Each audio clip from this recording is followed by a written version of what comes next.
অগ্নি একজনকে ফোন করে বলে তোমায় পার্টিতে আমার ওপর গুলি চালাতে হবে, এমন ভাবে কাজটা করবে যাতে দেখে মনে হয় সত্যি। এই সমস্ত কথা রিচা আড়াল থেকে শুনে নিয়ে একজনকে ফোন করে সত্যিকারের অগ্নির ওপর শুট করার কথা বলে। এরপর কথা নকল চাবি দিয়ে কথা হারবালে ঢুকে অগ্নি সুরক্ষার জন্য প্রতিষেধক বানায়। তারপর অগ্নি কথা হারবালের দরজা খোলা দেখে ভাবে চোর ঢুকেছে, এই বলে পেছন দিক থেকে কথাকে জড়িয়ে ধরে। এরপর কথার মুখটা দেখে বলে তুমি এখানে কি করছো? কথা বলে আমি এখানে সুগন্ধি বানাতে এসেছি। পরের দিন সকালবেলায় অগ্নি তার ভাই বোনেদের পার্টির সমস্ত অ্যারেঞ্জমেন্ট করতে বলে, আর অগ্নির কথা ভেবে সবাই সেই অ্যারেঞ্জমেন্ট গুলো করতে ব্যস্ত হয়ে পড়ে। রাত্রিবেলা পার্টিতে সবাই উপস্থিত হয়। তারপর কথা পূর্বাকে বলে পাচক মশাইকে দেখো, আমাকে ছাড়া কতটা কষ্টে আছে। পূর্বা বলে মনটাকে শক্ত করো, তুমি কিন্তু সব সমস্যার সমাধান করতে পারবে।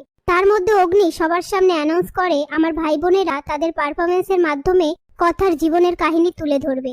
এ কথা শুনে কথার চোখে জল এলে বিনায়ক কথাকে ফোন করে বলে তুমি এখন বুলি, তুমি ভুলে যাও যে তুমি কথা।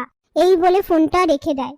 এরপর কথা বলে টাকা থাকলে কি না হয়, ভালো সাহেবের বউ মরে গেছে, তার জন্য আবার অনুষ্ঠান হচ্ছে। ঠিক তখনই প্রিয়া বলে আরে তুমি কি বলছো, ব্রো শুনলে কষ্ট পাবে।